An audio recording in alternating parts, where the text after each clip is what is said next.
This is Democracy Now! I'm Amy Goodman with Nermeen Sheikh. We're continuing to look at the climate-fueled fires raging across California, now turning to how the blazes are disproportionately affecting some of the state's most vulnerable communities.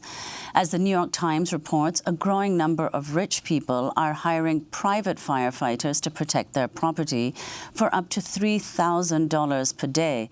Domestic workers and gardeners who tend to some of the most opulent homes in Los Angeles attended work despite the Getty Fire evacuation order earlier this week.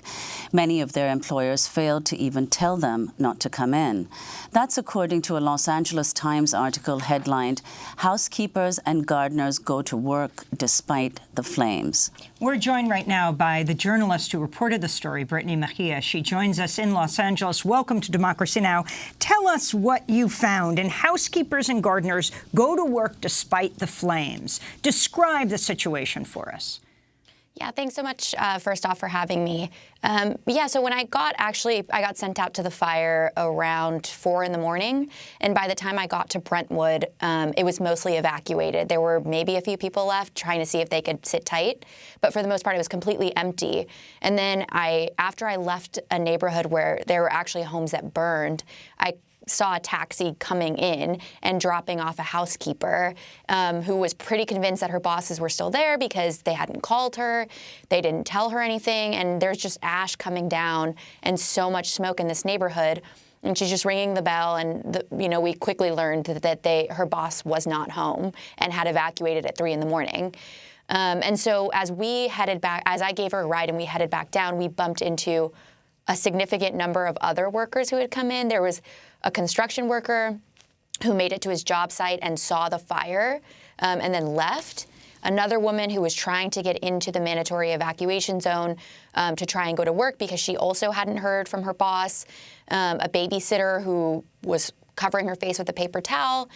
The bus wouldn't take her to Pacific Palisades, and she ended up being stuck kind of right around this area. And so it was a significant amount of workers who, when we did get a hold of the bosses, or when I was able to talk to them, they just forgot to tell their workers not to come in. And were the workers aware, Brittny, that there was an evacuation order in place? Yeah, so that's the thing. No, this woman that was dropped off by the taxi, I honestly am not even sure how she got in. I think she was just really desperate to go to work that day.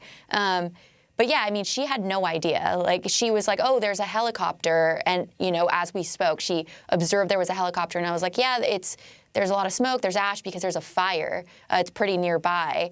And so she, at that moment, I think I could tell she was scared, which she then told the owner, I'm scared to be here by myself. Brittny, very quickly, you speak Spanish. You've been interviewing people in Spanish. Are all the orders going out in Spanish so people understand the dangers?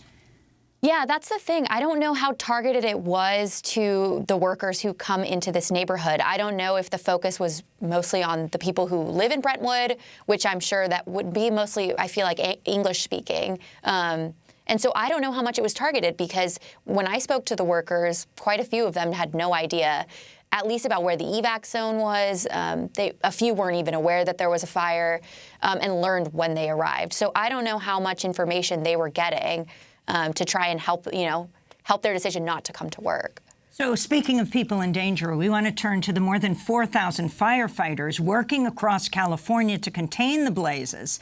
At least 700 of them are California prisoners, while salaried firefighters earn an annual mean wage of $74,000 a year, plus benefits. Prisoners earn about $1 an hour when fighting active fires. We go now to San Francisco, where we're joined by Amika Mota, a former prisoner firefighter, policy director at Young Women's Freedom Center in San Francisco. Amika, well, we're back with you again. When we were in San Francisco going to the prison camps where the prisoners are that fight fires, that are very treasured by the free firefighters because they do so much of the most dangerous work. We're talking to you again. When you were imprisoned, when you were incarcerated, you were a firefighter. Explain the situation right now. Well, I think that, thanks for having me back again, Amy. It's nice to talk to you. I think that, in California, we are certainly have a deep concern for our folks that are out there on the front lines fighting fires while incarcerated, as well as all of the other firefighters that are battling the blazes across California. I think that that the issues haven't changed much since we talked last time. We've worked on a number of legislative efforts to try to kind of balance out the inequities of a labor force that works fighting fires on the inside and then comes home and can't do the same. But I think that there's a couple of narratives that really exist about this force of incarcerated firefighters, and it's, is this a positive prison program that's benefiting incarcerated people, or is this a capitalist abuse of, the most vulnerable population, which we know our prisons are warehouse with Black and brown folks. So I think that we are still at that same point. What is astounding is the level of experience and danger they face and the experience they get when they get out of prison. Are not allowed to be firefighters, so end up often serving the rich, being private firefighters around estates. Yes. Yeah, absolutely. I think that it really doesn't make sense that, we come home and that there is this large barrier. We're not able to get EMT licenses, which is what we need to be working at municipal fire departments, because there are really clear restrictions on, being licensed when you have 2 or more felonies on your record, or you, have a charge that's 7 years or less. And so basically we have folks that are really trained up and have the potential to come home and be a really productive member of society and have stable careers, and that is not happening. We have folks that are coming home and unable to keep minimum wage jobs because of the barriers that exist. Very quickly, I want to ask Congressmember Ro Khanna, this issue of the prisoners making like $1, is it $1 a day, Amika, or $1 an hour?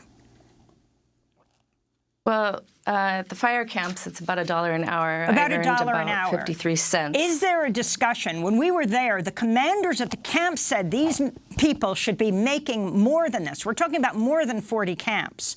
That this has been the wage for decades. It's outrageous, and there is a discussion in Congress. Yesterday, we actually posted on social media our outrage at how the prisoners are being treated.